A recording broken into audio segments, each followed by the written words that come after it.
Sim, tá começando mais um episódio do Market Makers, mas antes do papo começar, deixa eu te falar sobre um presente especial que preparamos para você. Ao clicar no botão ou no link que está aqui em algum lugar em volta dessa tela ou então na descrição do episódio de hoje, você vai ter acesso premiado para fazer parte da comunidade Market Makers Pro. De graça. De graça, você vai entrar Salomão? de graça no 0800. É isso mesmo, Renatão? Você ficou louco? Eu fiquei louco, cara. Sim, o gerente enlouqueceu. É isso mesmo, pessoal. Além da comunidade Pro do Market Makers, eu também consegui um bônus exclusivo da Empiricus Research para que você consiga bater o mercado nesse e nos próximos anos. São mais de R$4.000 em bônus que vocês vão ter de graça. Mas não marca bobeira, porque essa condição especial ficará disponível por tempo limitado. Clica aí no botão ou no link e veja tudo o que queremos entregar para você. Quando teve a crise em 2008, para quem se lembra, quando eu comecei a minha carreira, todo mundo me perguntava: por que você mora nos Estados Unidos? O mercado do futuro é o Brasil. Seria para pensar que talvez juros mais altos gerem inflação, porque tem mais juros para ser pago e pode gerar mais inflação. Obviamente que ele desacelera a economia, tá? Mas tem muita liquidez na economia, teoricamente juros mais altos gera mais renda para as pessoas poderem consumir. Vamos tomar cuidado com o que a gente sempre acreditou ser verdade no jeito que o mundo funciona, porque o mundo hoje é muito diferente do mundo de 30 ou 40 ou 50 anos atrás. A nossa NTNB acaba não sendo tão abençoada assim, né? Você acaba tendo uma muito concorrência. Abençoada. A concorrência é desleal. Ainda nesse Deus cenário? ainda é brasileiro. Sim, tá começando mais um Market Makers, o podcast da família investidora brasileira. Eu estou de novo com ele, Renato Santiago. Que saudade de você. Que saudade de você, Salomão. Bom te encontrar todo de verde, inclusive. Acho que é uma provocação isso? Então, é que quando o episódio for ao ar, o pessoal já vai até ter esquecido que o Flamengo tentou ganhar o Mundial, né? Lembramos vocês. Flamengo, não deu dessa vez. Vice de novo? Nem isso. Bom, mas hoje a gente vai falar sobre mercado internacional. A gente está com um convidado aqui que é Metsa brasileiro, Metsa americano. Vocês vão entender aí quando a gente apresentar ele, mas vai ser um papo muito legal. Fala português, né? Fala português. E para já ajudar a gente aqui, mas vai ser um papo que vai ser excelente, vocês vão entender logo mais, mas primeiramente já pedi aquele voto de confiança de vocês encarecidamente, se inscreve aqui no canal para toda semana tem episódio aqui no YouTube ou no podcast se você estiver ouvindo, e você se inscrevendo, o YouTube vai entender que você quer esse conteúdo e vai enviar para você com muito mais recorrência, né, Renatão? E vai mandar para seus amigos também, vai entregar um conteúdo de qualidade para todo mundo, tem que educar o algoritmo, né, Salomão? E aperta o sininho aí também, você vai ser mais avisado, vai ser bem legal. Outro recado, não tô com a nossa camiseta, mas tá ali na mmakers.com.br /loja. Essa aqui é minimalista, né? Gostou? Tenta ser mais chique tipo que a outra. De funcionário, né? Gostei. Isso, é isso aí. Então, se você comprar uma, já pode vir aqui apresentar o programa no nosso lugar. Que maravilha. E usando o cupom MMakers15, você tem 15% de desconto com essa camiseta. Bom, sem mais delongas, vamos apresentar nosso convidado. Ele é quase americano, quase brasileiro. Ele nasceu em São Paulo. Ele cursou ou passou no vestibular da GV, mas não fez GV. Ele já foi lá para os Estados Unidos, onde ele estudou e construiu a sua carreira. Isso foi lá em 1997, onde ele trabalhou por lá. E em 2007 ele fundou uma gestora, a Kawa Capital Management, junto com outros brasileiros que por lá moravam. O nosso convidado se chama Daniel Ades, ele é o fundador da Kawa, também é um dos responsáveis ali pela gestão da Kawa, que tem 2,5 bilhões de dólares em ativos sob gestão, que na conversão aí dá uns 12 bi real, né? Mas, bom, eles têm uma gestora de ativos alternativos, né? Eles têm expertise em renda fixa, real estate, também tem uma parte em ativos líquidos e ilíquidos. Mas o papo vai ser bem legal, porque primeiro vocês vão sentir como se estivesse conversando com um americano, mas que fala português fluentemente, mas conhece muito bem a economia americana num momento excelente, né? Porque a Kawa nasceu em 2007 e dá para dizer que de 2007 para cá o Federal Reserve trabalhou muito mais cortando juro, com juro mais perto de zero, do que com juro alto. Agora, nesse momento, 2023, estamos aí com o Fed com o juro já acima de 4%, podendo chegar a 5%, e a gente trabalha com um cenário de juro mais alto por mais tempo. E aí, como é que fica o cenário, como é que fica a gestão dos portfólios da Kawa? Já dou um spoiler, eu estava no evento, o Kawa Investor Day, que rolou hoje, nesse dia que a gente está gravando.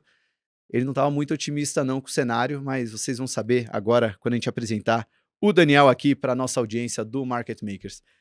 Daniel, primeiramente, obrigado aí por estar aqui com a gente, né? Não é na agenda concorrida aqui quando você está no Brasil, então a gente já fica feliz, mas já para se apresentar para nossa audiência, conta um pouquinho de quem é você. Geralmente a gente pergunta quem é você em 30 segundos, mas como você não está muitas vezes no Brasil, né? Então pode contar um pouquinho mais, até porque sua história é bem peculiar. Bem-vindo. Bom, obrigado aí pela oportunidade de falar no Market Makers. A gente, mesmo nos Estados Unidos, vocês estão famosos até lá. Então, super obrigado aí pelo convite. É um prazer estar aqui. A minha história é uma história, aquele do sonho americano, do American Dream, de muitos brasileiros, né? Mas eu estudei aqui no Brasil e quando eu tinha 18 anos, decidi que não queria nada a ver de morar no Brasil e não queria nada que ver com o mercado financeiro. E fui fazer faculdade nos Estados Unidos, estudar ciências políticas, acabei me formando em relações internacionais e fiz um mestrado em Direito Internacional e Diplomacia. E quando eu estava me formando do mestrado, foi na época que o Lula tinha acabado de ser eleito a primeira vez, e eu falei, quero mudar o mundo, e quase fui trabalhar no Ministério do Meio Ambiente com a Marina Silva, para negociar empréstimos do Brasil com o Banco Interamericano de Desenvolvimento.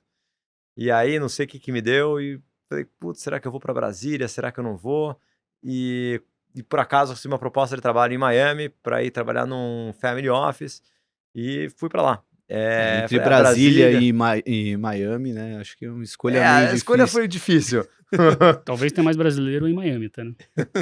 Mas foi enfim, e o resto eu brinco com a história. Fiquei 5 anos nesse family office e acabamos montando o Kawa com um grupo de amigos, e a ideia era trabalhar com gente que a gente gostava, fazendo o que a gente gosta, sendo honesto, e realmente a gente tinha uma atitude meio que se der certo, muito legal, se der errado, eu consigo um emprego em algum outro lugar. Graças a Deus deu certo, e o negócio cresceu, e hoje o Kawa tem 65 pessoas, principalmente o escritório americano, apesar de todo o nosso senior management ser uma boa parte dele ser brasileiro, o pessoal acusa a gente de dar um favoritismo aos brasileiros, mas a verdade é que hoje talvez 70%, 80% do escritório já não é mais brasileiro. Uhum. Mas de qualquer jeito, o nosso DNA é o mesmo, adoro estar no Brasil e tenho um carinho enorme pelo Brasil e um prazer estar aqui. Só explica um pouquinho, né, como é que é a gestão da Kawa, né? Porque eu passei muito rapidamente, né, mas quais são os mercados que vocês mais atuam? Qual é o mais importante ali dentro das estratégias da gestora? O primeiro, eu quero pedir desculpa que eu uso um monte de lingos em inglês, quer dizer... Sempre que possível a gente vai fazer um tecla SAP, ali a gente então você faz a tecla SAP se precisar interromper, mas pode deixar. A gente, na verdade, divide o escritório numa área líquida e ilíquida. Então a parte líquida é hedge fund, a gente tem um fundo de macro que opera juros, moedas, global, e a gente tem um fundo de países emergentes dentro desse fundo, sendo que o flagship, que é o principal fundo nosso, é o Kawa Fund. Ele é um pouco mais do que metade dos nossos ativos do escritório. Esse é um fundo que está fechado, o fundo tem 16 anos aí de track record dentro do fundo. Então esse é uma parte dos nossos produtos. E o outro, esse é 2/3 do escritório.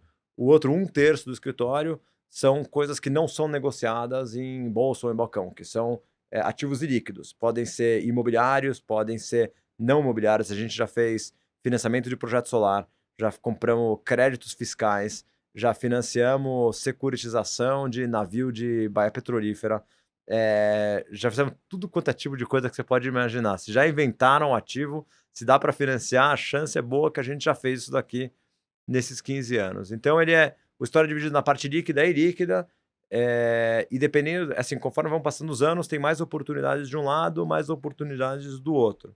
E você tem algum desses terços aí que você foca mais ou você acaba olhando para tudo? Eu olho para tudo. Então, assim, eu sou o CIO do escritório, quer dizer, eu faço mais a parte de investimento. Eu sou também o portfolio manager do Kawa Fund, que é o flagship do escritório. E eu estou no comitê de investimento de todas as diferentes estratégias do escritório. Então, assim, no dia a dia, eu opero juros, moeda e estratégia geral do Kawa Fund, mas no final das contas, eu acabo sendo responsável, vamos dizer, pela visão estratégica das outras coisas que a gente faz. Obviamente que cada um dos produtos tem os seus gestores, e junto com eles a gente vai traçando a estratégia de cada um deles. E pessoal que investe, a maioria deve ser tudo americano, né? Aqui no Brasil, a gente sabe de um investidor, né? Porque hoje lá no Call Investor Day, você teve um papo com o Luiz Stuberger, e o Stuberger falou, ó, invisto neles desde o começo, né? Então já deu uma selo Stuberger de qualidade. Isso é difícil de conseguir. Mas a maioria é investidor lá fora, né? O investidor brasileiro não tem acesso.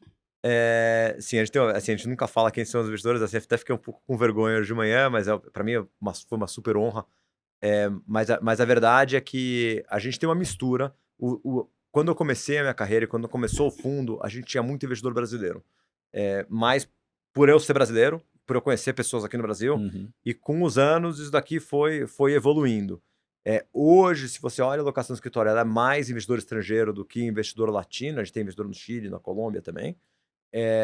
Mas ele tem uma diferenciação muito grande. Na parte líquida, você tem muito brasileiro, e na parte líquida, no hedge fund e no fundo macro, você tem muito mais gringo. Na média, é mais não brasileiro, mas se você olha na parte líquida, ainda tem muito brasileiro.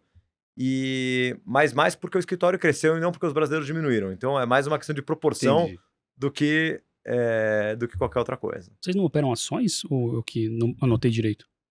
A gente, teoricamente, operações. Na prática, eu nunca tive a competência de conseguir ganhar dos índices.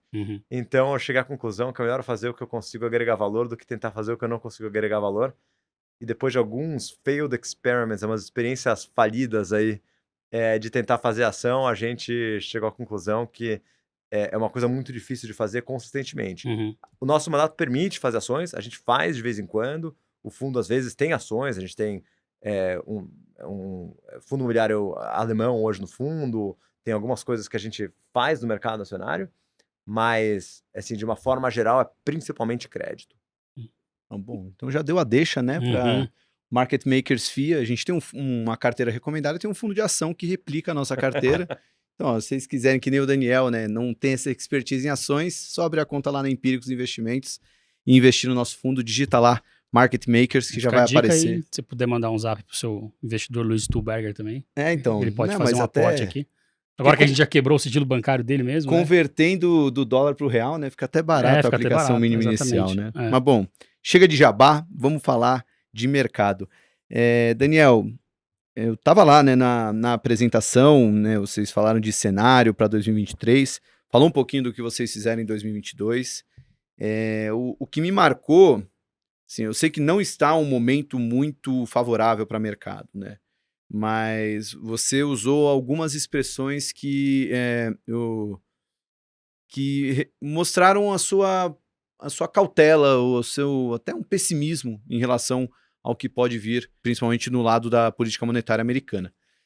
Né, você até falou de o dinheiro voltou a valer dinheiro, né, dando a importância de ter caixa, né, de não estar posicionado. Né. Enfim, queria que você passasse um pouco dessa visão, né, para a nossa audiência. Como é que você está vendo esse momento agora, né? Como eu falei na introdução, os juros agora existem nos Estados Unidos, né? Talvez em toda a história da Caua, vocês trabalharam com juro baixo aí, juro perto de zero. Agora com o juro de volta, como é que vocês estão vendo o cenário? Eu acho que a gente brinca assim, que dinheiro agora vale dinheiro e no passado dinheiro não valia dinheiro. E parece um jogo de palavras, mas é muito verdade. E a analogia que eu conto para as pessoas é o seguinte: você preferia ter 100 milhões de dólares ou $1 milhão um ano atrás, ou $1 milhão hoje. Desculpa, $800 mil hoje. Então você poderia ter $1 milhão um ano atrás, ou $800 mil hoje. E a verdade é que é melhor você ter $800 mil no mundo de hoje do que ter $1 milhão atrás. Você fala, como, Daniel? Lógico que eu prefiro ter $1 milhão no ano passado. Mas você tem que parar para se perguntar para que serve o dinheiro, né? O dinheiro é um consumo futuro, a economia te gera uma renda para você poder pagar o teu custo de vida, poder eventualmente consumir no futuro. Há um ano atrás, se eu pegasse e comprasse uma carteira de renda fixa, eu ia ganhar 3% ao ano. 3% sobre $1 milhão são $30 mil por ano. Hoje eu tenho $800 mil, mas eu consigo ganhar 8%. 8% sobre $800 mil são $64 mil por ano. É mais do que o dobro do que eu tinha no ano passado. Então, assim, e eu não estou sendo... não é bem piada, é verdade isso daqui. Hoje, você ter liquidez e você estar investido conservadoramente em coisas de renda fixa te permite que você consome muito mais do que te permitia um ano atrás. Então, às vezes a gente pensa assim, não é só quanto dinheiro a gente tem como investimento, mas o que esse investimento pode gerar.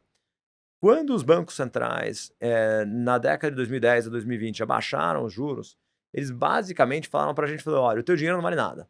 Né? E aqui no Brasil foi a mesma, assim, de um certo ponto, o Brasil foi a mesma coisa. Quando o CDI veio para 3%, 4%, forçou todo mundo aí nesse espectro de risco. As pessoas esquecem, mas as pessoas compraram os fundos imobiliários aqui no Brasil e compraram as coisas mais ilíquidas porque o CDI veio de 15% para 5%, ou para 4%. É a mesma coisa nos Estados Unidos. Nos Estados Unidos, os juros vieram de 6, 7% para 0%. E todo mundo estava com medo que ia ficar aqui na Europa, ia ficar menos 1% em algum momento. Então o pessoal panicou e falou, preciso ter renda de qualquer jeito. E essa experiência de juros negativos, acho que acabou sendo uma grande falha do mundo e criou bolhas em tudo quanto é tipo de ativo, em tudo quanto é tipo de lugar. E esse processo de você falar, putz, essa história não funcionou, a gente, na verdade, precisa ter juros mais altos, é uma coisa muito dolorosa. Então, assim, o ano passado foi doloroso porque ele foi a quebra desse paradigma de 10 anos de bolhas. E eu acho que vai demorar vários anos ainda para a gente se ajustar ao novo normal, que nada mais é do que o normal do passado. O velho normal. O velho normal. Então, assim, o novo normal é o velho normal, porque nunca teve o novo normal. Então, assim, dinheiro vale dinheiro. Você ter liquidez é válido. Dinheiro custa dinheiro. Quando você quer investir em alguma coisa, tem um custo de oportunidade muito grande, que é uma coisa que as pessoas esqueceram durante muitos anos. De uma forma geral, essa questão de dinheiro valer dinheiro é uma coisa muito importante quando a gente pensa em alocação de carteira. Porque você, hoje, pode ter muito mais liquidez do que você tinha no passado. Tanto que se transferiu do jeito que a gente administra as nossas carteiras. A gente hoje tem um foco maior na parte líquida do que na parte ilíquida dentro do escritório. E dentro desse contexto, né, de o juro estando mais alto, a gente tinha uma brincadeira, né? Acho que foi você mesmo, o Stuberg, que falou da bênção que o Brasil tem, né? O Brasil tem uma NTNB que... Esse é o que eu falo para todo mundo, aqui daqui é uma bênção de Deus. Bênção de Deus, né? Paga 6,5% real, né? Que já é acima da inflação. Mas nesse contexto de juro mais alto no resto do mundo, né? A nossa NTNB acaba não sendo tão abençoada assim, né? Você acaba tendo uma muito concorrência. Abençoada. A concorrência é desleal. Deus ainda é brasileiro, tá? Assim, os juros reais americanos hoje estão 1,5%. O TIPS americano paga 1,5% mais inflação. Então, assim, se você pensar que a NTNB paga a longa, né? E quando eu falo AB, eu estou, em geral, falando da de 20 anos, da de 30 anos, as longas. Uhum. Ela era 4,5%, 4,5%, hoje está 6,5%. A americana era menos meio, que era, eu estou te roubando dinheiro. Quando o governo fala que paga os juros reais negativos, é porque o governo está te roubando dinheiro. Porque, assim, você está se comprometendo a comprar um ativo que necessariamente vai perder dinheiro da inflação. Tá? Se você parar para pensar o que significa juros reais negativos, significa muito obrigado. Você me dá $10, eu te devolvo 9,5 amanhã. Assim, nem amanhã, né? Assim, daqui a 20 anos. Uhum. Tanto, um dia eu conto para vocês um pouco da história da Inglaterra, mas só para não perder o fio aqui do negócio do Brasil, assim, o Brasil a 6,5% de juros reais é muita coisa. Juros compostos é muito poderoso. As pessoas, às vezes, esquecem o poder de juro composto. Então, assim, você poder compor o teu dinheiro a 6,5% real é muita coisa. E uma coisa que eu falo é que, assim, o Brasil tem uma benção, que é a NTNB, que é uma benção para investidor, né? Porque é um pecado para quem não tem dinheiro, né? Para quem tem que tomar dinheiro, a pessoa que é dependente do crédito sofre por causa disso e beneficia as pessoas do Brasil que tem ativo, tá? Por outro lado, o risco de crédito no Brasil, em geral, não é bem precificado, na nossa opinião, tá? Então tem muita liquidez no Brasil. O Brasil tem um mercado de capital muito avançado, mas em geral você não é pago para tomar um risco corporativo. Olha Americanas, olha Light, que são as coisas do dia de hoje. E hoje estamos gravando no dia que a Marisa contratou a BR Partners. E a Galeazzi para fazer a reestruturação. Né? Então, assim, achar que não tem... O Brasil tem risco de crédito, e não é pouco, mas o risk-free brasileiro paga muito. Tá? Então, assim, no mundo ideal, você teria todo o teu dinheiro risk-free no Brasil e todo o teu dinheiro de risco fora do Brasil.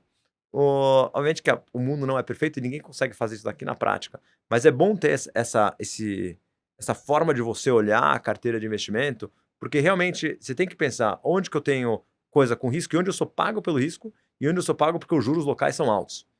E são duas coisas separadas. A gente, como investidor, muitas vezes, tende a ver as duas coisas juntas.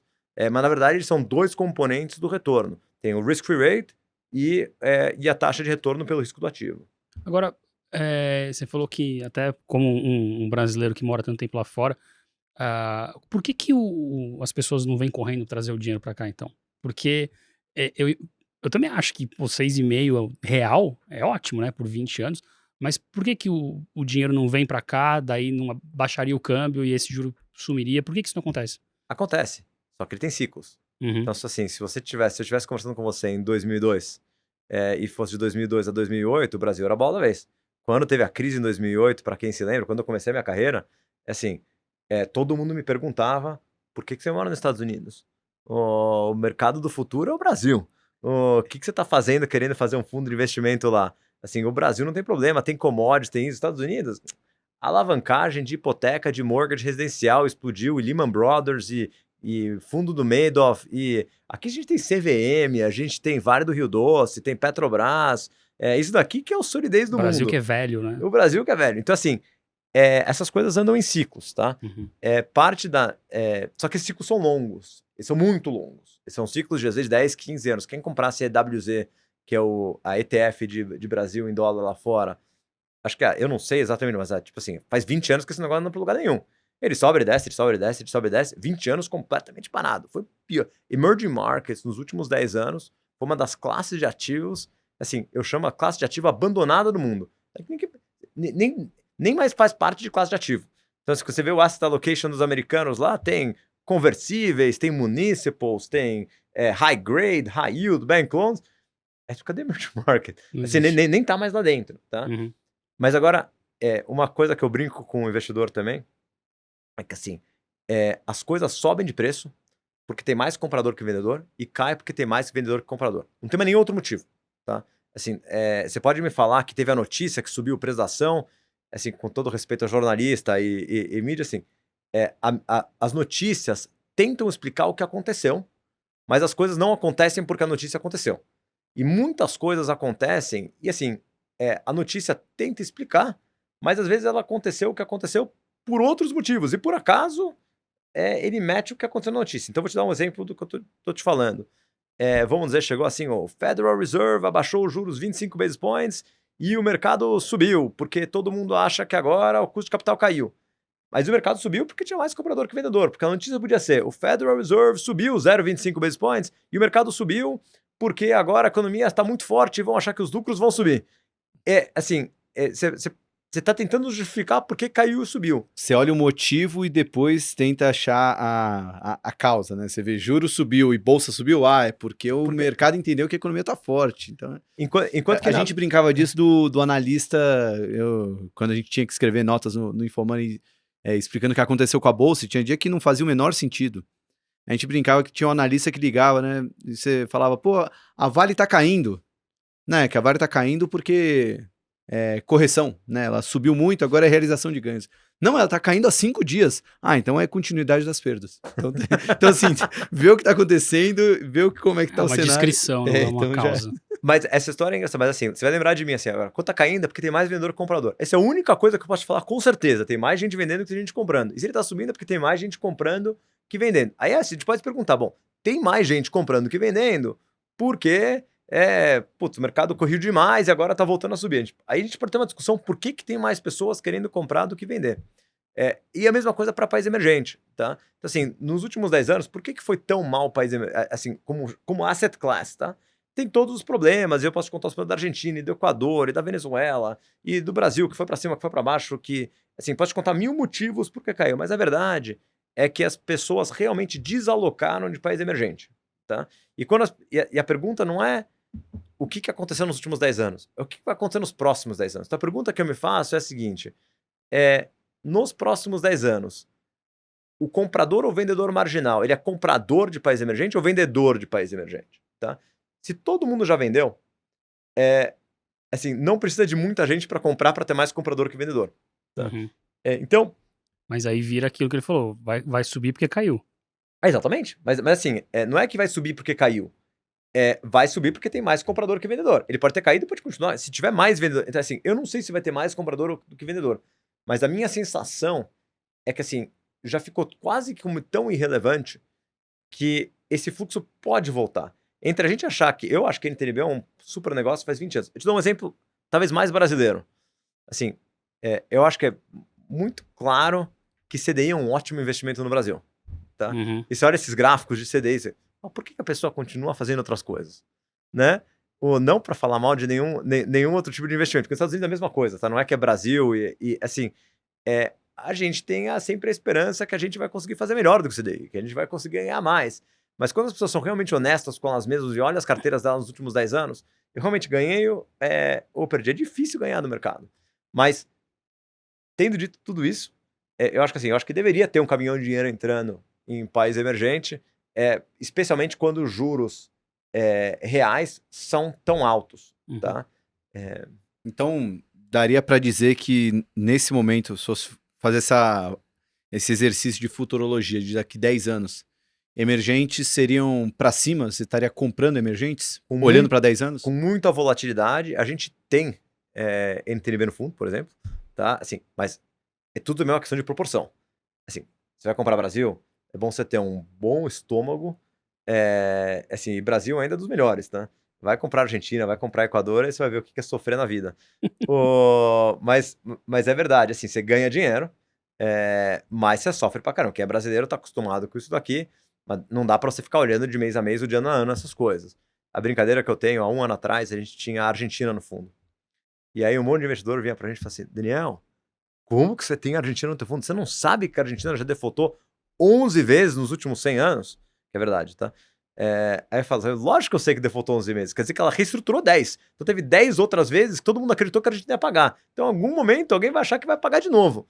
Assim, não assim, se eu comprar 20 centavos no dólar, aí eu acho que vale o risco e o retorno. Então não é se eu acho que ele vai pagar ou não vai pagar, é se eu acho que o risco está compensando o retorno. O Brasil continua tendo muito risco. Tá? Você ainda tem uma instabilidade, você não tem governo de direita, governo de esquerda, aumenta gasto, teto de gasto, teto disso. Você tem todos os problemas que o Brasil tem. É que eu acho que 6,5% de juros reais é uma bela recompensa pelo risco que você está tomando de estar no Brasil. E como é que você... eu fico imaginando como é que é explicar para um investidor internacional o Brasil. Por exemplo, hoje mesmo saiu uma notícia aí que o Randolph Rodrigues está projetando baixar os juros para 8%. E o Randolph é um senador, né? Ele não é o presidente do Banco Central, ele não é enfim, ele não tem cargo nenhum na equipe econômica, e o juros está 3,75%, e a ata do Copom diz que vai ficar assim por um tempo. E como é que se explica isso para mas o que está acontecendo aqui? Do mesmo jeito que o monte de presidente americano fica pressionando o Fed para tentar baixar os juros antes de eleição, do mesmo jeito que no Japão tem uma pressão enorme para acabar com o yield curve control, isso aqui não é uma coisa tupiniquim. O Brasil é mais normal do que a gente imagina, então. É mais normal que imagina. Todo político acha que manda no Banco Central, bem ou mal, o Banco Central é independente no Brasil. Eu acredito que é um dos melhores bancos centrais do mundo. Se você parar para pensar, foi o primeiro cara a realmente levantar juros quando teve inflação. O Brasil entrou em recessão, sofreu, tomou a pílula dura, e o motivo que o Brasil está onde ele está hoje, porque a gente tem um bom Banco Central. A gente pode reclamar à vontade do que está acontecendo. Mas no final das contas, sim, governo quer que baixe juros, Banco Central quer que sobe juros. Isso em qualquer lugar do mundo, em qualquer economia. A pergunta é, as instituições são fortes o suficiente para poder isolar o Banco Central das influências políticas? Não sei. Talvez sim, talvez não. No momento, sim. Talvez daqui a 5 anos, não. Então, assim, o que a gente tem que trabalhar com o brasileiro, eu acho que é sempre proteger as instituições, a democracia. Você fala assim, pô, que absurdo, eles foram lá no Congresso e tentaram invadir o Planalto e tentaram... Que país de droga... Nos Estados Unidos é a mesma coisa. Foram no Congresso, tentaram... Não, pelo contrário, ainda mataram umas pessoas lá no meio do caminho. Assim,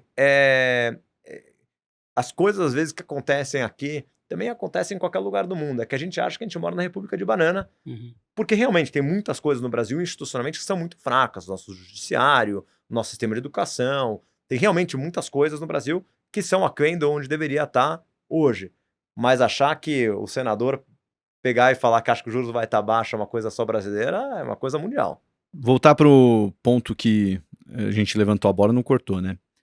Como é que está a carteira de vocês hoje, né? Pensando em alocação, principalmente na carteira de ativos líquidos, né? Que acho que é onde a gente acaba fazendo mais relevância. E a NTNB que você tem, Você disse tem pouco. O quanto é pouco numa carteira de um gestor, de um fundo americano e de um gestor brasileiro? Pouco menos de 1% do fundo. É bem pouco mesmo. Quase nada. Toda a nossa exposição de país emergente hoje é 6% do fundo. Isso inclui tudo de país emergente. E 6% é talvez alto proporcional que a gente já teve nos últimos 10 anos. Tá? E o Brasil nessa cesta de 6 é grande. A gente gosta muito do Brasil. Tá. A gente gostava do Brasil ano passado, 2 anos atrás. Os spreads comprimiram no Brasil. Hoje o Brasil, a dívida em dólar do Brasil tighten bastante. Então, assim, tem diminuído isso de 3, 4, 5 meses para cá. Mas o Brasil é um país que exporta pra caramba. É um país que tem um bom rule of law no final das contas. Tem um banco central independente dentro, assim, pensa em país emergente, tá? Você tem a China, você tem a Rússia, entendeu? Você tem a África do Sul, que quase tenta matar o cara que toca a companhia elétrica, e esse tem o Brasil, né? Esse tem o Brasil, que tem carnaval, mas tem boa política financeira também, e tem um banco central independente. Então, dentro do mundo de país emergente, o Brasil é dos melhores. Então, o Brasil é uma parte boa. E a gente, em geral, tem uma carteira que eu brinco que ela ele é um barbell strategy, ele é dos dois lados das coisas. Então a gente tem de um lado os melhores países, isso tá o Brasil, tá dentre eles, tá? Que a gente acha que realmente o Brasil tradava 400 over, hoje tá 250, mas quando a gente começou a investir mais em Brasil. E a gente tem também vamos dizer assim, as coisas realmente que você tem que fechar o nariz para poder comprar. A gente tem Equador, Argentina, a gente chegou a ter Líbano, no fundo, que está 7 centavos no dólar, mas mais pelo valor de reestruturação. Uma coisa interessante até, eu escrevi minha tese de mestrado sobre como precificar dívida de país emergente, há 20 anos atrás. Então é uma coisa que eu sempre curti muito, até academicamente. Eu quase fui fazer meu PhD quando eu estava me formando, e aí acabei indo trabalhar. E assim, eu tive envolvido na reestruturação da Grécia, tive envolvido na reestruturação do Belize, tive envolvido na reestruturação do Porto Rico. Esses foram todos os trades que a gente teve no fundo ao longo dos anos, da primeira reestruturação da Argentina. Então assim, país emergente defaultar acontece toda hora. E companhias defaultarem também acontece. Então, assim, não tem nenhum problema investir em uma coisa que você acha que pode defaultar. A pergunta é qual que é o nível de dívida sustentável para o país. E bem ou mal, a dívida sobre o PIB do Brasil não é tão alta, né? O Brasil tem uma política monetária boa, ele é relativamente um balanced budget, você tem juros reais positivos, você tem um banco central independente, então todas essas coisas são muito positivas para o país. Só a tecla SAP aí, o balanced budget é um orçamento equilibrado, orçamento equilibrado. Você falou do barbell strategy, o que é exatamente? Barbell strategy é assim, se você pensa numa curva de distribuição normal, na verdade a gente está nas pontas. Tá. A gente, na verdade, não gosta de ter o risco que, assim, que não é nem muito arriscado, nem pouco arriscado, mas assim, o exemplo, você não quer comprar o crédito BBB, que assim, que se você está sendo pago um pouquinho a mais do que o AAA, mas você está tomando um risco muito maior. Você quer ou comprar um negócio que você sabe que não tem nenhum risco de crédito, e aí você ganha um pouco menos, mas tudo bem, você vai dormir à noite, não tem problema nenhum. Ou você quer comprar um negócio que está assim, super mal das pernas, porque o preço reflete aquilo, tá? E aí você tem um upside enorme, e se cair você tem um downside enorme também, mas você faz uma aposta de crédito. A gente não gosta do meio do caminho das coisas. Nada muito normalzinho. Fazendo uma versão tupiniquinha, aí acho que o Felipe Miranda escreveu em alguma newsletter dele aí recente no Empíricos, que é ter uma parte em caixa, né, CDI, e uma outra parte em ações mais small caps e tudo mais. Ele acaba tendo um pouco o melhor dos mundos ali na segurança e um pouco do mais arriscado ali. Essa é uma forma de ter um barbell strategy, tá? Você põe um dinheirinho no Palmeiras e um dinheirinho no Juventude. Pô, obrigado, elogiando o Palmeiras aqui. Fato, pô, valeu. né? Agora, teve outra informação que você falou que o Brasil era negociado a 400 basis points, agora é 250. Teve um tide nos últimos 3 meses. Mas essa pontuação é o quê? Em relação ao em relação ao Treasury americano. Ah, tá. Então... Em dólar, a dívida em dólar brasileira em relação ao Treasury americano. Até uma ponta do Palmeiras, eu sou palmeirense também. E eu acho a maior sacanagem do mundo é que quando eu morava no Brasil, o Palmeiras não ganhava nada.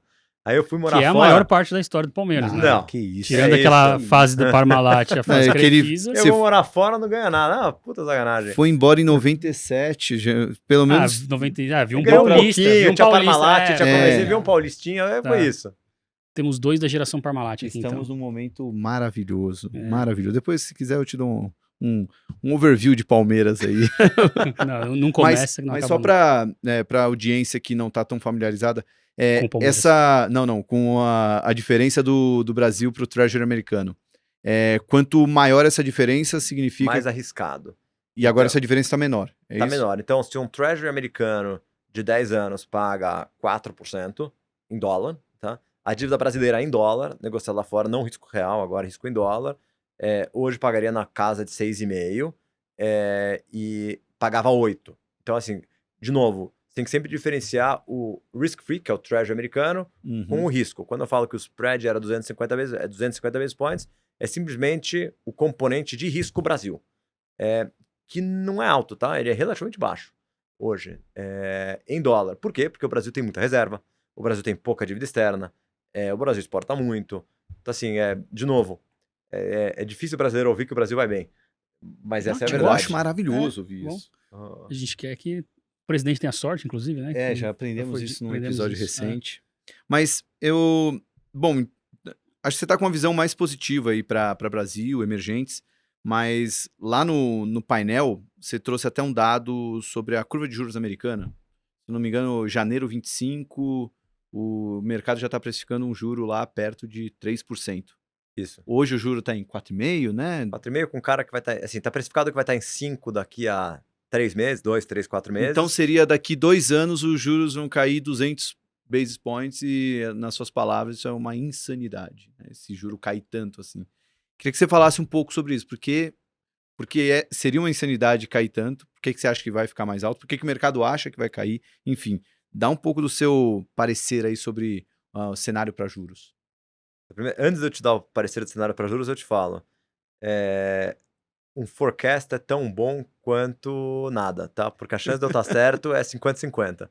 Então, tomara que eu acerte o meu forecast aqui. Mas, de uma forma geral,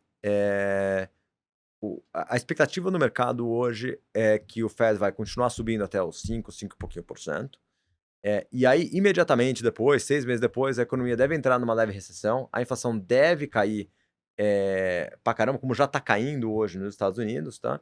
E isso deve dar espaço para o Fed abaixar os juros e voltar para casa de 3%, com inflação de 2%, dar um juros real de 1%, tá? E ficar assim para a eternidade. Seria muito bom se isso daí acontecesse, mas acho que isso daqui assim, é o sonho de uma noite de verão. Assim, a chance disso daí acontecer é muito pequena. Assim, tomara que espero que o Lula dê muito certo, tomara que o Fed tenha 100% de razão e o mercado esteja certo. Mas acho que a chance disso daí acontecer é muito pequena. Por quê? Primeiro porque eu acho que a inflação não vai cair para 1%. A gente que é brasileiro aqui sabe como é difícil controlar a inflação, né? E a verdade é que a inflação cai quando você realmente está restringindo o trabalho econômico, tá? Então, assim, você realmente vai para uma área restrita. Olha quanto o Brasil teve que subir de juros para conseguir trazer a inflação, e mesmo assim, talvez ela só caiu para os 6, 7% por causa de controle de gasolina e etc. É muito difícil, uma vez que a inflação sai do controle, é muito difícil trazê-la de volta para o controle. Agora, no curto prazo, a gente teve muitas coisas que afetaram a inflação. A inflação foi tão alta por muitos motivos transitórios de inflação.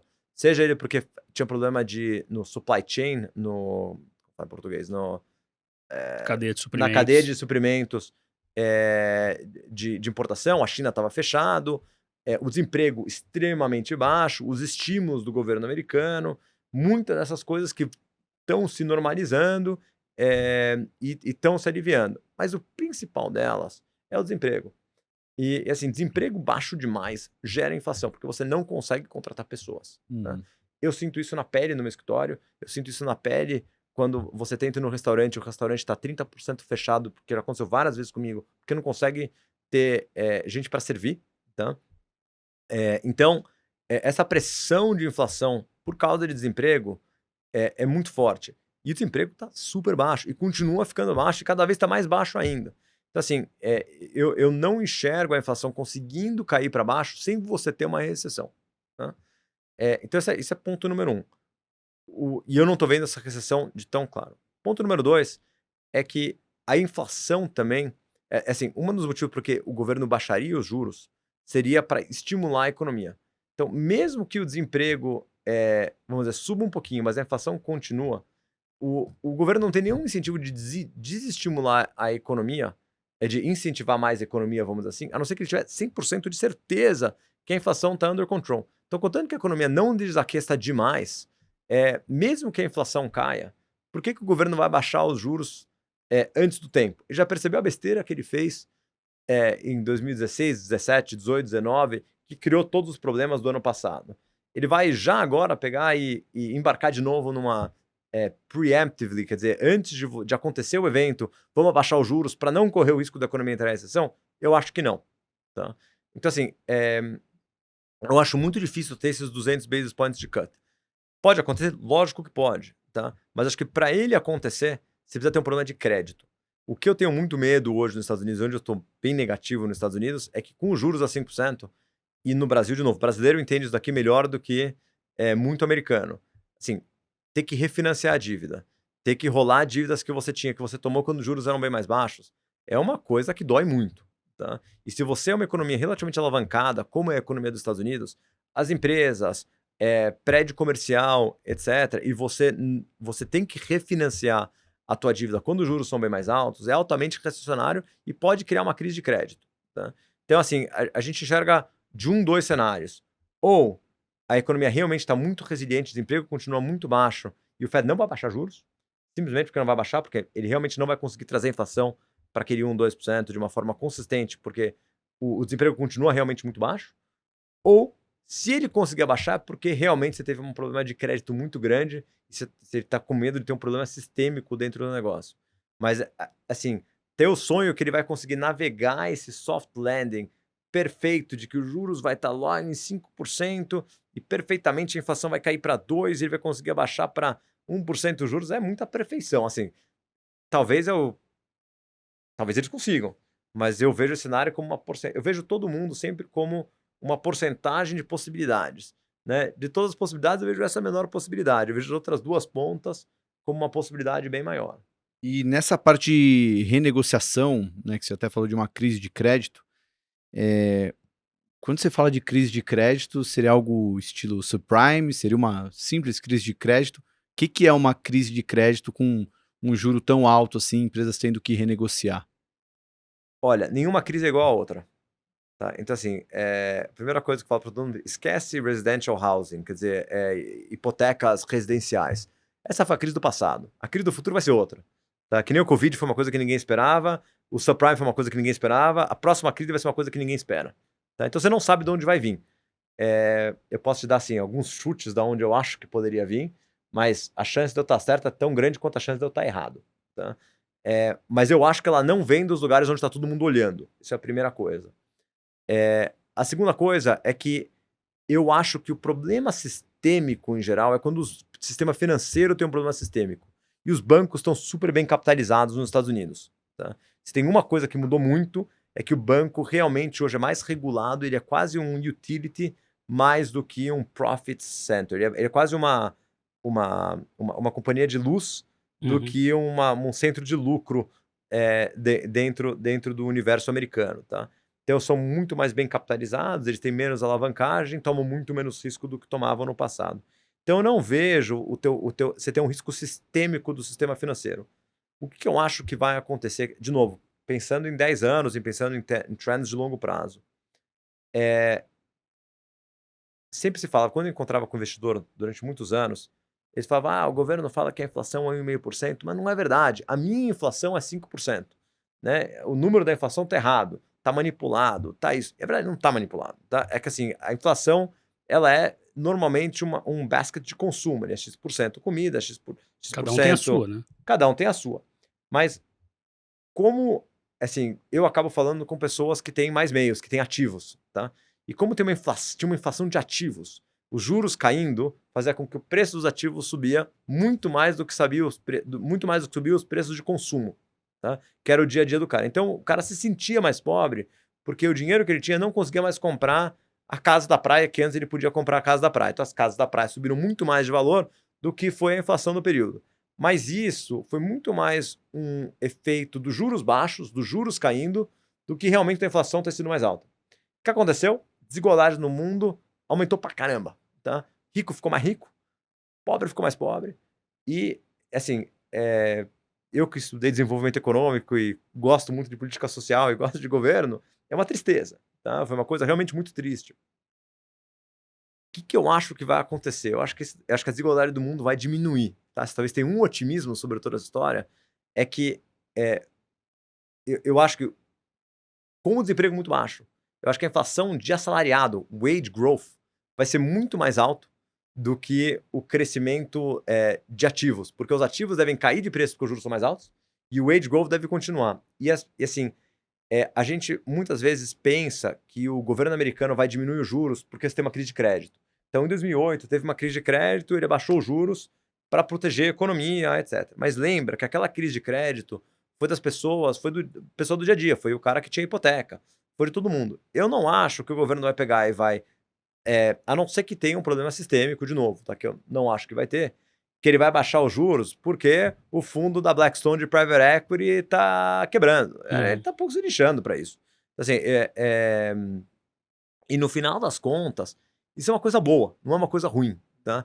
É assim, você ter uma igualdade maior entre as pessoas que contribuem em trabalho, que contribuem labor, com as pessoas que são donas de ativos, essa ficou uma distorção muito grande no mundo. E talvez essa volta para juros reais positivos no mundo inteiro seja uma coisa boa para o mundo no final.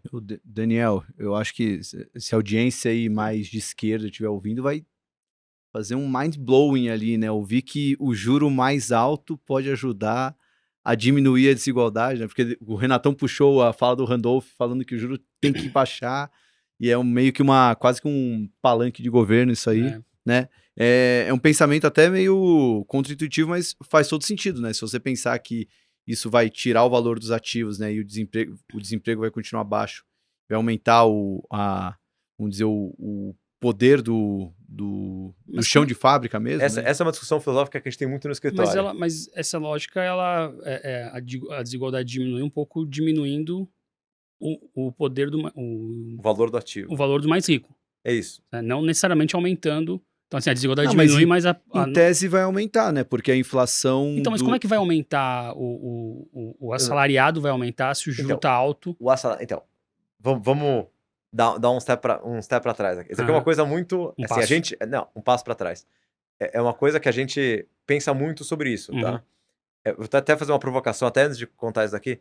Será para pensar que talvez juros mais altos gerem inflação, porque tem mais juros para ser pago e pode gerar mais inflação. A gente tem alguns conceitos, obviamente que ele desacelera a economia, tá? Mas tem muita liquidez na economia, teoricamente juros mais altos gera mais renda para as pessoas poderem consumir.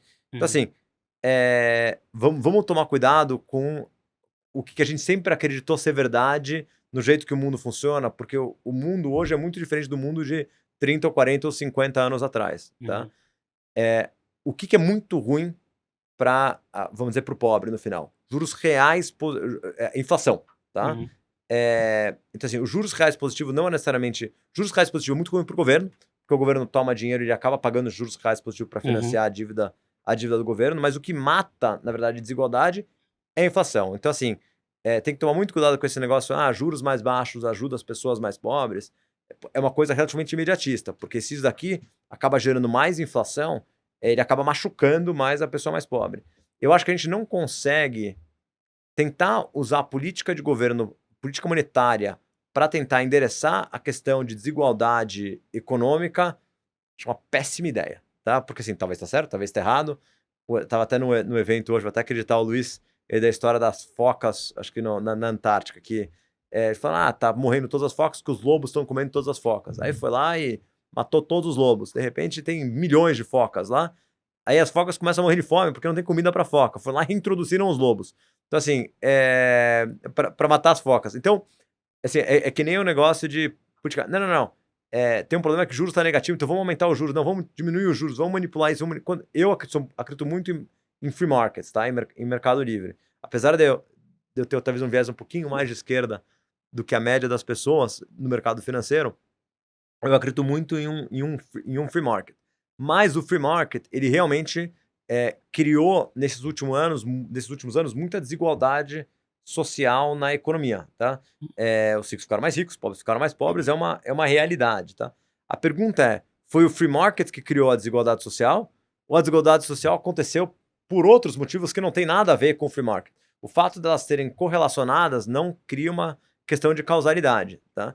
E eu acho que essa desigualdade vai diminuir, nada a ver com free markets ou não. Acho que ela deve diminuir, porque eu acho que a inflação de ativos foi uma inflação atípica. E eu acho que você vai ter uma deflação de ativos. E o jeito que você dá, vamos dizer assim, poder para o trabalhador é tendo inflação baixa e tendo, vamos dizer assim, um desemprego baixo, porque isso leva à inflação de labor, né? Então, como que você estimula a ter um desemprego baixo? Agora, por que que os Estados Unidos consegue ter um desemprego de 3,5% ao ano, mesmo com juros de 5%, e o Brasil não consegue? É mais do que eu não tenho a mínima ideia, tá? Mas assim, na minha cabeça, eu acredito realmente que nos próximos anos o preço de ativo deve cair e o poder deve ir para o trabalhador. Não sei por quê, mas essa sensação que eu tenho. Eu acho que os ativos estão muito caros e muita gente que é dono do ativo acha que ele vale muito mais do que ele realmente vale, né? E eu acho que isso foi muito driven pelas políticas monetárias aí dos bancos centrais mundiais. China, acho que você definiu bem lá, você considera uninvestable, né? No tecla SAP, ininvestível. Ininvestível. Você não investe em China. Você até falou que tem uma maneira ou outra de investir em China, mas você não considera os dados lá de fato são confiáveis ou mostram a real sobre a economia? Não dá para saber exatamente o que dá para tirar de China, né? Mas ela tem uma importância ali muito grande. Acho que até o Luiz usou o termo de maior preocupação dele, né? Vem da China, né? De uma crise imobiliária que pode vir de lá. Enfim, qual a sua visão, né, sobre um desses, talvez o principal dos emergentes, né, a China? Por que você considera uninvestable e como é que você vê a economia chinesa? Assim, por que eu considero uninvestable? Porque eu te faço... Só um parênteses, no contexto de que você está investindo no Equador, né? E na Argentina, como é que a China é investível até perto deles? Bom, vamos começar. Primeiro eu te faço uma pergunta. O PIB da China deve ter crescido, não sei quantas vezes, mas deve ter crescido 20 vezes aí nos últimos... Se não foi 20, foi 10 vezes nos últimos anos. Quantas pessoas você conhece que ganhou muito dinheiro na China nos últimos 20 anos? Tá? Eu não conheço quase ninguém. Tá? Então, assim, é um país que realmente é muito grande, mas ele é muito controlado e a riqueza toda ficou para dentro do país, tá? Ficou para as pessoas do país. Eles foram... Por que eles tiveram muito sucesso, não sei. Mas eu não conheço muita gente que ganhou dinheiro com China. Então, assim, se com todo esse crescimento exponencial ninguém ganhou dinheiro, não é agora que eu vou ganhar dinheiro com a China. Dois, eu vejo... assim, você não consegue ter um freedom of information de informação. Ou seja, você não tem nenhuma liberdade de informação. Você não sabe que número é verdadeiro e que não é. Tá? Então ele fala assim, a economia cresceu 5%. Cresceu mesmo? Talvez cresceu 1, talvez cresceu 10. Não, talvez cresceu menos 4. Você tem uma dívida sobre o PIB de residencial de 400%. Será que é 400? Será que é 500? Será que é 200? Então, assim, você não consegue fazer uma análise sobre o que está acontecendo no país porque você não tem informação real sobre o que realmente... Ou até tem informação, mas você não sabe se ela é verídica ou se ela não é verídica. Então, assim, isso é a primeira coisa. 2, eles são muito grandes, muito poderosos, né? Então, a comparação com a China e com o Equador e com a Argentina... O Equador não tem nem moeda própria, né? Que, assim, são diferentes mundos, tá? E não só isso, como, vamos dizer assim, Equador e Argentina ainda depende muito do mundo ocidental. Depende dos Estados Unidos, depende do Brasil, depende do mundo ocidental, tá? A China não depende de nada. Então, assim, um país que não depende do mundo ocidental, assim, depende, lógico, mas muito menos. Então, você tem um país que tem um controle muito grande de informação, depende muito menos do mundo externo, então ele praticamente não investe. Enquanto que a Argentina e o Equador, assim, tem 1 milhão de problemas, mas você sabe quais são os problemas. E não quer dizer que você vai ganhar dinheiro também, eles simplesmente... E outra coisa, a dívida negocia 20 centavos no dólar. Então, assim, a dívida da Argentina hoje tá a 30 centavos no dólar. A 30 centavos no dólar, o teu risco de retorno é muito diferente do que comprar um negócio a 100. Por isso que eu considero a China meio uninvestable. E também na plenária, eu estava até buscando aqui minhas anotações, né? Você fez muito essa relação, né, do comprador e vendedor, né? Aquilo que está subindo muito, tem mais gente querendo comprar do que vender e está caindo muito. Tem muito mais gente querendo vender do que comprar. Onde que estão aí os mercados que você vê? Esse aqui tem muito... Quem já vendeu, vendeu. E até no outro lado também, né? Quem não tem, quem compre mais, né? Todo mundo já está comprado aqui. Você já falou um pouco de Brasil, né? Acho que passou um pouco... País emergente, de uma forma geral, acho que quem vendeu, vendeu. Não sei quando vai vir o comprador, mas a minha propensidade é ter mais comprador que vendedor. Onde eu acho que assim, todo mundo que tinha que comprar já comprou, eu acho que é Venture Capital. Acho que assim, não tem muita gente falando, putz, tenho muito pouca exposição para Venture Capital, vamos lá pegar o meu carteira e agora vamos colocar 20% em Venture Capital porque, putz, agora a tecnologia que vai dar dinheiro. Eu acho que, assim, quem comprou, comprou. Se o cara vai vender agora são outros 500, é outra questão. Eu acho que no caso de real estate, no caso imobiliário, que não está na moda, tá? Então, imobiliário não na moda, por exemplo, certos... Aqui no caso do Brasil, tá? Fundos imobiliários aqui no Brasil.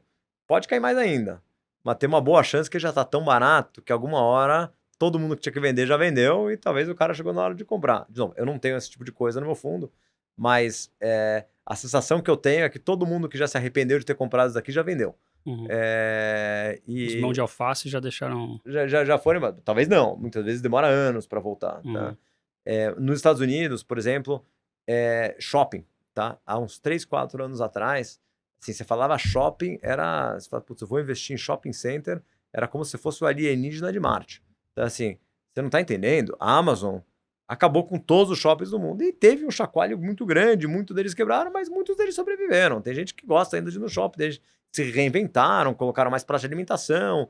Então, assim, é uma coisa que assim, todo mundo que tinha que vender já vendeu. E eu tenho visto a gente nos últimos 1, 2 anos já começando até a ganhar dinheiro com isso daqui. Então, assim, as coisas andam em ciclos, né? No caso imobiliário também nos Estados Unidos, todo mundo e a mãe gosta de indústria, centro logístico de distribuição. Tá? Esse é o melhor negócio do mundo, não tem erro. Centro logístico, como só vai crescer 30% ao ano a distribuição da Amazon. E aí a gente financiou vários centros da Amazon no escritório. E o que aconteceu?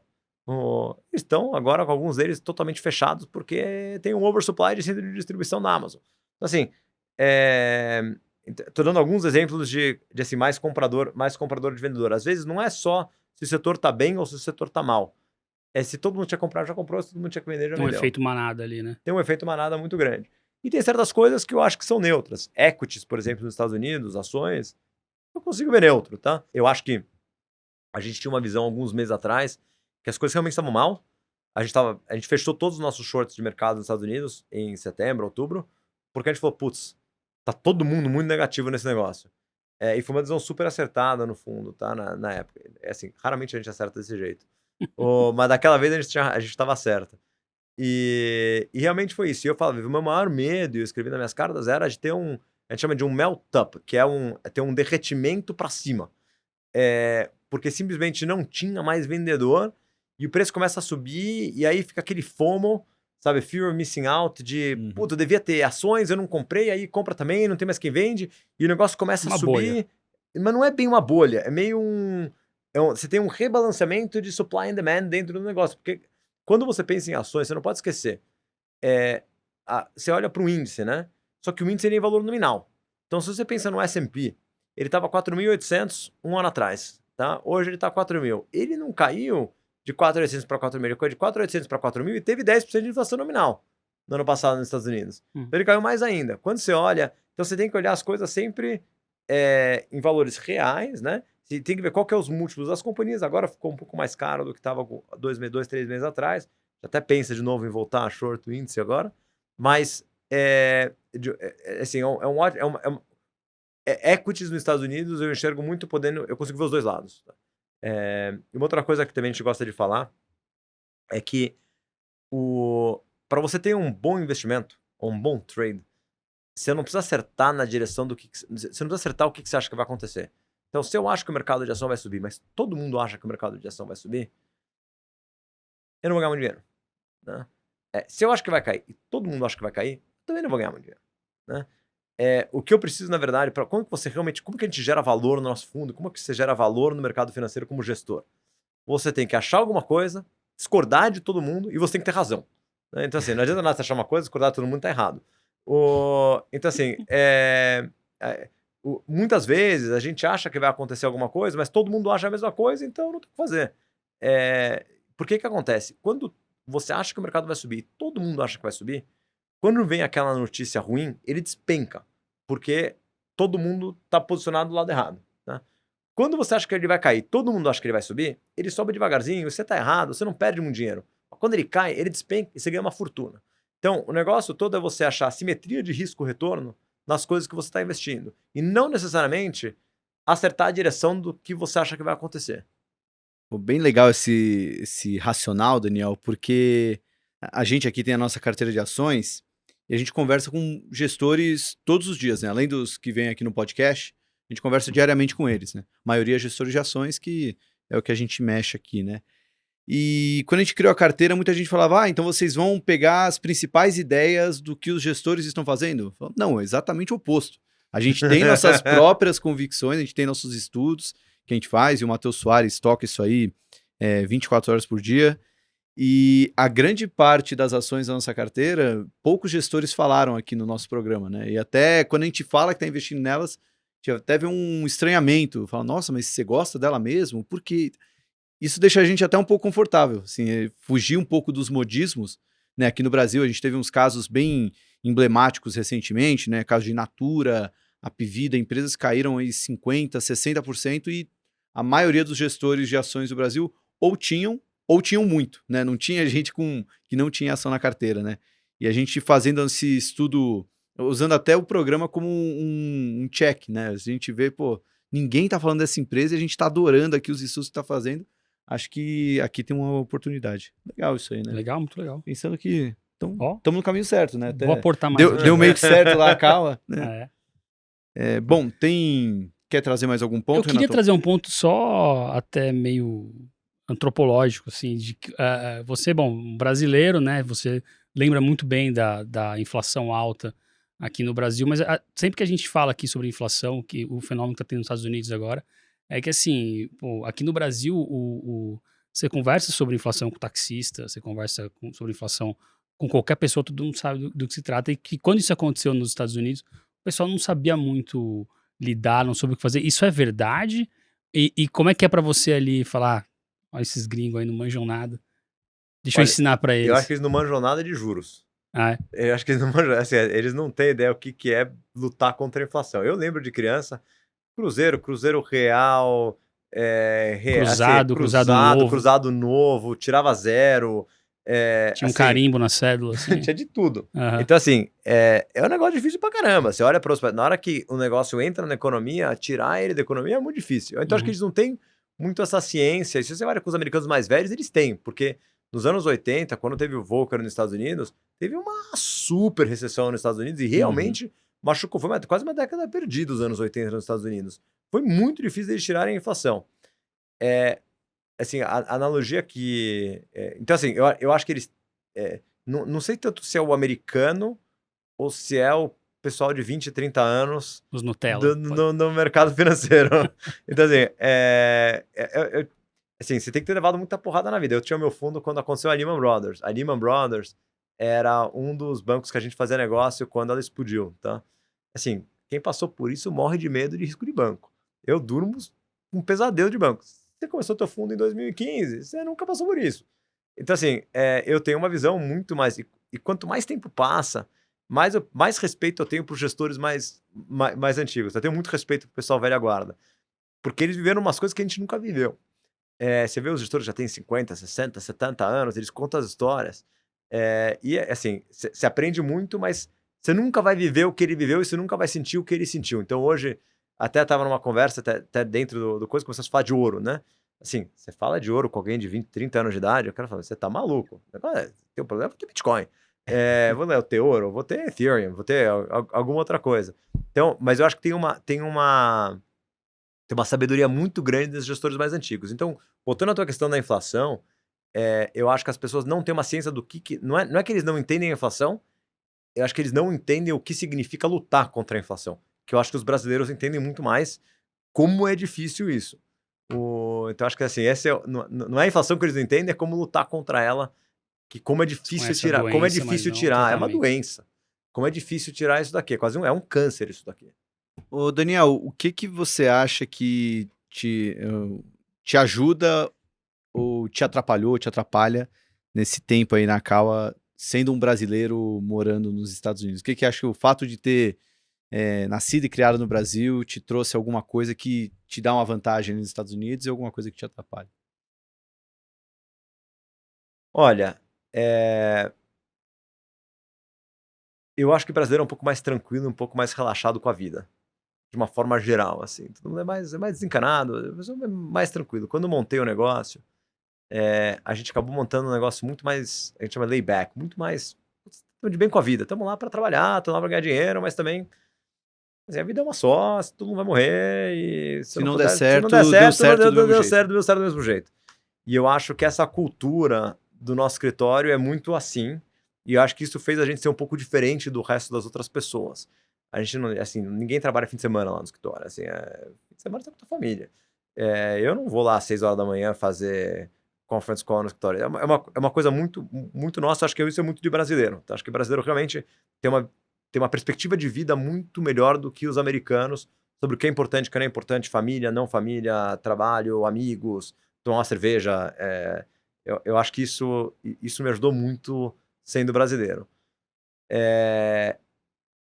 Uma das grandes desvantagens é que eu sempre, assim, hoje um pouco menos, mas até talvez 5 anos atrás, eu sempre era o brasileiro não entende nada, né? Tem aquele de, assim, tudo bem, é muito legal, você deu certo, você comprou tudo em Londres, fez daqui, mas na verdade, assim, você nunca vai conseguir succeed aqui nos Estados Unidos. Hoje mudou bastante. Eu acho que hoje a gente é muito mais respeitado nos Estados Unidos, a gente o escritório virou muito mais americano. Tem um certo, eu não vou dizer assim, racismo não é a palavra certa, mas tem um certo discriminação contra imigrante, mas que ela facilmente é vencida. O que é muito legal nos Estados Unidos é que você realmente consegue começar do nada e construir um business. Se você parar para pensar, eu não usei ninguém, não conhecia nada de mercado financeiro. Assim, chegamos lá, 3 da manhã, decidiu fazer o fundo, e é uma pura meritocracia, assim. Hoje o fundo tem 2,5 bilhões, o escritório tem 2,5 bilhões, tem um track record de 15 anos, e nunca ninguém, assim, e começamos do mesmo lugar que qualquer um poderia ter começado. Então, eu acho muito incrível isso. Eu acho que no Brasil isso é mais difícil acontecer. Tá? Eu não tinha nenhum pai que morava lá que me ajudou, o tio que me deu um emprego na Goldman Sachs, o amigo que... Não era nada, comecei um emprego ganhando de analista saindo da faculdade. Então é bem American Dream, e ele é real. E eu sou muito grato por isso, porque realmente não tinha quem conhece, quem não conhece. Você faz seu negócio, você trabalha duro e Deus ajuda e você funciona. Então vamos pro ping-pong? Vamos para aquele momento... Eu coloquei umas perguntinhas ainda aqui no ping-pong, mas começar pela obrigação do ping-pong que a gente faz, que é da nossa biblioteca. Aliás, tem link agora da biblioteca, né? Tem link. Até o dia vai ter o link, a gente coloca na descrição, a gente não vai cometer a gafe aqui de falar o link errado. A gente tá gravando... No dia que ela foi ao ar, né? Exatamente. Então, bom, enquanto o Renatão você vai pegar o link... É que eu tenho quase certeza que mmakers.com/biblioteca é exatamente esse. mmakers.com/biblioteca. Aí lá vão estar todos os livros que já foram recomendados nesses mais de 30 episódios. Os livros de mercado, os livros de fora do mercado e a anti-recomendação de livro, aquele, como o Renatão diz, né? O livro para morrer antes de ler. É isso. Bom, vamos pedir para o Daniel as recomendações. Primeiro, um livro de mercado, Daniel Ades. Reminiscences of a Stock Operator, do Edwin Lefebvre. Ótimo livro. Já tem a versão em português. Tem um prefácio, né? Uma versão nova com prefácio de Moá. Quem é Moá? Moá sou eu. É verdade? Sim, verdade. É meu livro favorito of all times. Pô, então vou... Como é que chama a versão brasileira? Não é Reminiscências. Se tiver um aqui, eu vou pegar e vou te dar. Eu dou pra todos os analistas do escritório quando eles entram. Mas aqui é a versão em português, tá? Mas aí tudo bem. Se tiver um analista brasileiro lá, você já pode entregar. Mas a coisa fascinante desse livro que eu falo pras pessoas é que, assim, como não mudou nada em 150 anos. Você lê um negócio e fala assim, como é possível? Você acha que o mundo mudou, você acha que as coisas mudaram, mas é tudo muito... igual, é tudo psicologia humana. É incrível. E é muito foda. Foda, não pode mais falar, né? É muito bom esse livro, muito bom mesmo. Em português é Memórias de um que Operador. Tinha a versão do Reminiscências, eles fizeram uma nova versão com... É porque o termo... Isso aí a gente pode entrar no outro podcast, mas tá bom. Reminiscências reflete muito melhor o livro do que Memórias, mas Reminiscências não é uma palavra muito usada no nosso vocabulário. Livro de fora de mercado, Daniel. Billionaire Who Wasn't, de um cara que chama Chuck Finney. Ele é um livro sobre o cara que fundou o Duty Free. E ele decidiu doar todo o dinheiro dele na vida dele. Então a primeira metade do livro é sobre como ele construiu o Duty Free. E a segunda metade do livro dele é como ele doou todo o dinheiro dele durante a vida dele. E é uma fascinante história de vida sobre o que é importante na vida. Além da história dele ser fascinante, não só como ele ganhou, mas como ele deu todo o dinheiro. Que da hora. Chuck Finney. Acho que é a primeira vez que eu recomendo esse livro. Primeira vez. Tô até procurando o nome dele aqui. Agora, a anti-recomendação de livro. Você tem um livro de anti-recomendação? Eu não tenho um livro, mas eu tenho uma categoria de livros para você. Pô, melhor ainda. A class section. A categoria são livros de executivos de sucesso. Que contam a sua história de como eles conseguiram dominar o mundo. Seja ele o Elon Musk, ou seja, eles são livros interessantes, acho que dá para ler, mas tem que tomar muito do Jeff Bezos, mas tem que tomar muito cuidado que as histórias do mundo elas não são lineares e as pessoas, cada um traçam as suas histórias. E acho que muitas vezes as pessoas leem esses livros e falam assim, putz, eu tenho que fazer que nem o XYZ empresário, porque isso é a fórmula do sucesso. Enquanto que, na verdade, a fórmula do sucesso é diferente para cada um. E eu acho que as pessoas têm que saber que não é copiando os outros que elas vão achar o sucesso, e sim achando o sucesso para dentro delas mesmas. Então eu realmente não gosto desse tipo de livro, porque eu acho que ele conta uma história falsa do que... Todo mundo acha que tem uma fórmula do sucesso. Não existe uma fórmula do sucesso. E não existe aprender... Assim, cada pessoa tem lições, mas normalmente o cara tem 5 lições e as outras 297 páginas do livro você não precisa ler. Podia ser Não, eu ia falar exatamente o que você ia falar, né? Podia ser um tweet ou um e-mail. Não, então não. Eu ia falar que podia ser um post no LinkedIn. Então, mas poderia ser ambos, né? Então, poderia ser um podcast no Market Makers. Então. Mas até um podcast em pílulas, curtinho. Mais curtinho. Lembra quando a gente entrevistou o Benchimol na outra encarnação, que ele falou do Jeff Bezos, né? Pra tomar cuidado com esses livros de grandes executivos, gestores e empresários, porque eles são exceções, né? E não necessariamente você é uma exceção. A chance de você ser uma exceção é muito pequena. Até acho que o título da entrevista foi Não Tente Ser Jeff Bezos. É isso aí. Ou mesmo Buffett, né? E até no nosso manifesto do Market Makers, né? A gente fala que acredita na magia do caos, né? Que é justamente isso, né? A gente faz planos para tudo, né? Essa frase quem falou foi o Martin Scobari, né? Da General Atlantic, uma conversa com a gente. A gente faz planos para tudo, mas o que acontece ao nosso redor a gente não tem o menor controle, né? Então a gente tem que estar preparado para essa magia do caos, as coisas que podem vir a acontecer. E às vezes você tá tão ocupado ali olhando para o seu plano que você não percebe as oportunidades que estão passando. Então o livro que eu te recomendei, o Chuck Finney, era o Dinheiro Inicial da General Atlantic. Olha só como as coisas vão se juntando. Então, é uma história muito legal. Falam que ele foi o inspirador do Pledge of the Giving do Warren Buffett. Enfim. Pô, que legal. Não, já mais um motivo para ler. Escreve com 2 Es. Daniel, qual o seu vínculo com o Brasil ainda, né? Você mora lá em Miami, né? Sim. Vem para cá com frequência? É só a trabalho? Como é que... O que ainda... O que você tem de raiz aqui no Brasil? Tenho família aqui, pai, mãe, tenho irmãos, tenho minha esposa brasileira, tenho cunhados aqui no Brasil, tenho uma sogra brasileira. Sogra sempre sogra. Já dizia Vitor Pereira. Vitor Pereira ama a sua sogra. Né? Mas eu ainda amo minha sogra também. Todos nós amamos. Então... Mas, brincadeira à parte, eu tenho muita família ainda aqui no Brasil. Eu tenho um irmão que já mora nos Estados Unidos, mas um vínculo muito grande. Venho aqui também bastante a trabalho. O BTG é sócio nosso no nosso negócio, então a gente tem um acionista que também é brasileiro. E temos muitos clientes aqui no Brasil. Então, em geral, eu venho para o Brasil 2 a 3 vezes por ano, 2, 3, 4 vezes por ano, por alguns dias, e adoro estar aqui. E só para mostrar que vem a trabalho mesmo, a gente tá gravando uma semana antes do carnaval, mas você já vai voltar para Miami antes do carnaval, né? Então não dá nem para falar que veio para cá para curtir o carnaval. E no começo... Deve ter carnaval em Miami também, né? Pela quantidade de brasileiros. Deve ter alguma coisa. Carnaval aqui no Brasil. Mais ou menos. Tem certas coisas que só tem no Brasil. Pão de queijo, carnaval, caipirinha. Comi um pão de queijo legal lá quando eu fui pra Flórida, mas... isso me lembrou, a gente foi num festival nos Estados Unidos, tinha um cara vendendo pão de queijo e açaí. Nossa, mas era uma fortuna. Eu falei pra ele, você é brasileiro? Ele falou, sou. Eu falei, cara, vou te cumprimentar, porque você mandou muito bem, você tá vendendo aqui. Comprou? Lógico, comprei, né? Tava lá, tinha que ver se realmente era bom. Era igualzinho o pão de queijo daqui, mas vendia por 10 vezes o preço. No começo do papo, você falou muito, né, do seu não vínculo com o mercado, né? Você, na verdade, queria fazer algo até mais social, quase foi trabalhar no governo. Você ainda pensa nisso? Pensa em um dia, talvez, sair do mercado? Ou você já tem alguma atuação em outra área fora do mercado financeiro?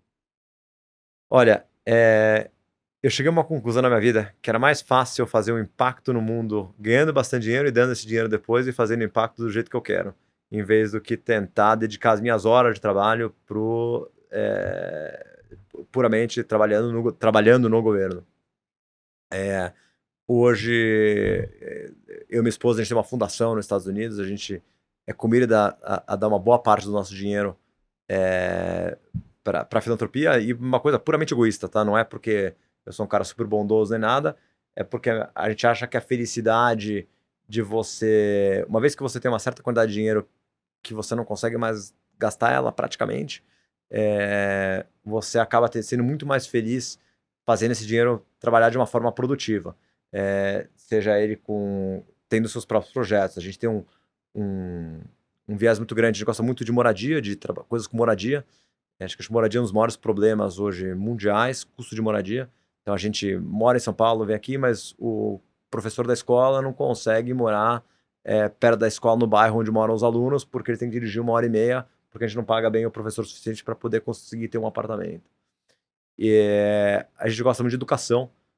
Educação é uma coisa que eu sou fascinado em como a gente educa as pessoas. De novo, um pouco naquela história dos livros que a gente fala que é linear, né? Então, todo mundo fala assim, o Jeff Bezos é exceção.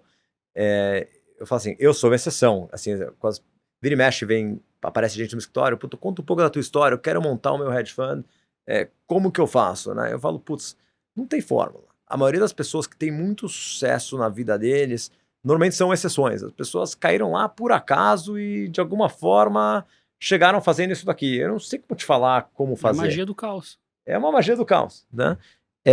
Então, por que a gente faz as escolas? E a gente tenta falar para os nossos filhos, muitas vezes, que o caminho é ser o melhor aluno na escola, entrar na melhor faculdade, pegar um emprego no BTG ou na Goldman Sachs e virar traders. Porque se esse daqui não é um caos, né? Então, como que a gente abraça, vamos dizer, o fato de que a gente não tem a fórmula do sucesso? A gente, como adulto, a gente gostaria de ajudar os filhos, ajudar as crianças de ter um sucesso, mas a gente não sabe qual é essa fórmula. Minha filosofia é que quando você cresce muito individualista, ou seja, você é tudo você. Eu quero ser bom na escola porque eu quero ter uma boa nota, porque eu quero entrar no vestibular, porque eu vou entrar na faculdade, porque eu vou ter um bom emprego. É tudo eu, né? É uma coisa super individualista. Enquanto que a felicidade não vem de você, vem de você viver numa comunidade, né? Então, assim, por que você quer ganhar dinheiro? Por que você quer entrar numa boa faculdade? Assim, você pode fazer as mesmas coisas por outros motivos. Então, assim, você fala assim, eu quero ter boa nota porque eu quero entrar na faculdade, mas eu quero entrar na faculdade porque, se eu entrar na boa faculdade, isso vai me permitir fazer XYZ, que vai fazer com que eu tenha sustente a minha família, que eu tenha um bom trabalho de comunidade, que eu consiga ajudar problema de meio ambiente, que seja coisa importante para você. Então, assim, me interessa muito esse negócio de educação e o que faz as pessoas terem sucesso ou não ter sucesso. E temos vários projetos de ajuda de matemática e ciências em diferentes países e essa é uma grande dedicação minha na minha vida. Você dedica, então, uma parte, horas mesmo, não é só Eu trabalho 3, 4 horas por dia na fundação. A gente tá construindo uma escola até, hoje nos Estados Unidos e em Miami. E é uma paixão enorme minha. Aí muitos investidores até perguntam pra gente, né? Pô, Daniel, você não vai dedicar o teu tempo pro fundo? Eu falei, primeiro que eu nunca dediquei 100% do meu tempo pro fundo, nunca. Assim, eu acho que você não precisa dedicar 100% do teu fundo pra nada. E eu faço o que eu faço porque eu adoro. Não sei se deve perceber que, assim, eu adoro tocar o fundo. Né? Sente aqui que o ar aqui da entrevista até mudou, assim, né? Assim, energia, né? Eu adoro o que eu faço daqui porque eu adoro. O dia que me encher o saco, eu vou parar de fazer. Então, assim, eu faço daqui porque eu gosto. Graças a Deus, estou num ponto na minha vida que eu posso escolher o que eu faço, posso escolher com que eu trabalho. E eu me sinto super abençoado e super feliz de poder fazer as coisas que eu gosto com as pessoas que eu gosto. E isso me permite fazer a filantropia que eu gosto também. Então, eu me sinto super abençoado de fazer tudo isso e sou grato. Pô, que maravilha, uma mensagem muito bacana aí pro fim do nosso papo. Ou você tem mais alguma pergunta? Não. Podemos então liberar o Daniel? Sim. Porque tem algumas horas ainda aqui no Brasil, antes de voltar para Miami. Quero agradecer demais, Daniel Adz, por estar aqui no estúdio do Market Makers. Obrigado por contar sua história de vida, contar um pouco da sua gestora. Quando voltar para o Brasil, manda aquele WhatsApp aí pra gente tomar um cafezinho aqui. E pegar o jogo do Palmeiras, mais. De repente vocês podem... Então, eu vou Quem sabe eu vejo para o Palmeiras começar a ganhar agora. Não, eu vou... Sou supersticioso com o Palmeiras, então fica lá, fica longe. Não, brincadeira, mas muito obrigado por ter vindo, Daniel. Obrigado a vocês. Valeu demais, Renatão. Valeu, Salomão. Audiência, obrigado demais. Deixa aquele joinha no vídeo se você gostou. Tá ouvindo pelo podcast, também se inscreve lá. Toda quinta-feira, às 6 horas, tem episódio novo aqui do Market Makers no YouTube. Se inscreve no canal para você ser notificado sempre que tiver episódio novo. Semana que vem a gente está de volta com mais um papo aqui. Até a próxima e tchau!